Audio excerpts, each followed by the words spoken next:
Vamos lá para o segundo bloco, o bloco mais esperado da semana, que é o bloco de entrevistas, né, Luizão? Boa noite. É isso aí.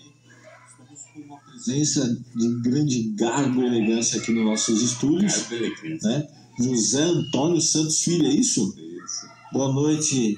Boa noite, meu caro. José Santos, é isso? José Filho é o nome, José Filho. É o nome do livro, né? Mas o nome completo é José Antônio dos Santos Filho, conhecido mundialmente. Eita! Olha, espetáculo, né? Conhecido como José Filho.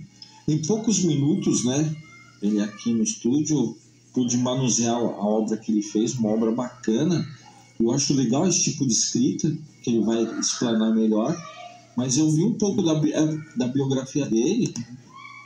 É teólogo, bacharel em Direito, é isso? Tem uma experiência grande como gestor, né, no Serviço Público Federal. E escritor. Pois é.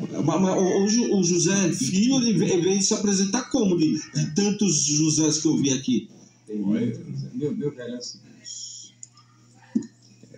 Eu, quando jovenzinho, né, eu tinha muita curiosidade de saber sobre o divino, sobre Deus. Eu fiz teologia. Foi um curso muito proveitoso. Eu fiz teologia pela Escola de Educação Teológica de Campinas. Sim. Depois, eu comecei a trabalhar numa empresa pública e, com o passar do tempo, diga-se passagem, trabalhei 32 anos, me aposentei recentemente. Certo. E com o passar do tempo, eu trabalhei a metade desse tempo, 16 anos, como operário, e depois passei a ser gestor de empresa pública. E nesse período, nesses últimos, em 2009, comecei a fazer Direito, que também foi um curso valiosíssimo, bacana demais. Aproveitei muito para a minha vida. Né?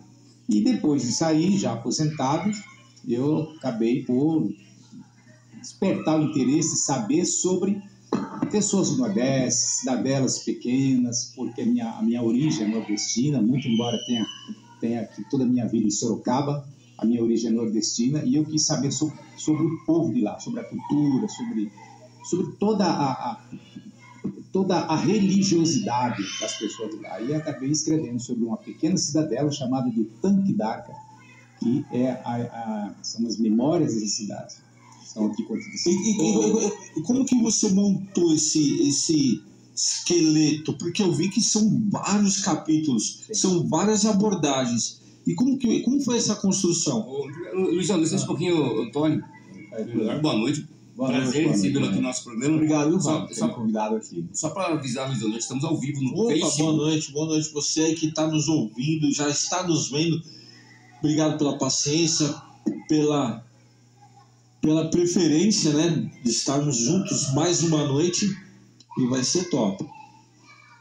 Então, com relação à ideia do livro, surgiu da oportunidade de uma conversa de WhatsApp. É um grupo de WhatsApp chamado Amigos da Terra.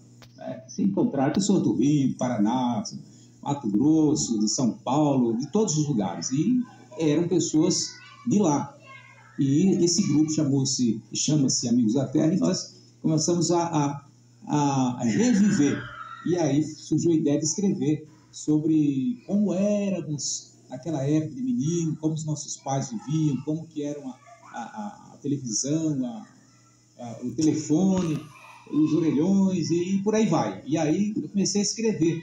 E escrevendo aqui, eu vi que tinha bastante volume e eu digo, vou colocar isso no papel e vou mandar para a gráfica. E aí surgiu a ideia de Memórias de Tanque d'Arca. Fui muito ajudado, diga-se passagem, existem escritores, pesquisadores, existem jornais antigos, existem televisões, existem muitos amigos, secretários de cultura e outros que também contribuíram nessa informação que eu concentrei aqui. E, se no caso você mistura a história, uma história que são décadas, né? Sim. Mas aliado à religiosidade, então. Ou está apartado? Não. Esse livro aqui, eu costumo dizer que ele tem 3 características. Legal. Primeiro, é um livro de história. Isso. Até porque o título é Memórias de Tanque d'Arca, é uma pequena cidadela do Nordeste. Memórias de Tanque d'Arca. Essa é a primeira característica. É um pesquisado, foi juntado aqui, é uma história da cidade. E, inclusive, essa cidade que todos conheciam como Tanque d'Arca, nós descobrimos que ela já foi chamada no passado de Pastos Novos. Pastos Novos. E daí foi uma curiosidade que muitas pessoas não sabiam, e eu apresentei com documentos históricos, pessoas que me mandaram, até no Rio de Janeiro, alguém mandou alguns documentos, fiquei muitíssimo agradecido. E eu juntei aqui, provando que essa cidade já foi chamada de Pastos Novos.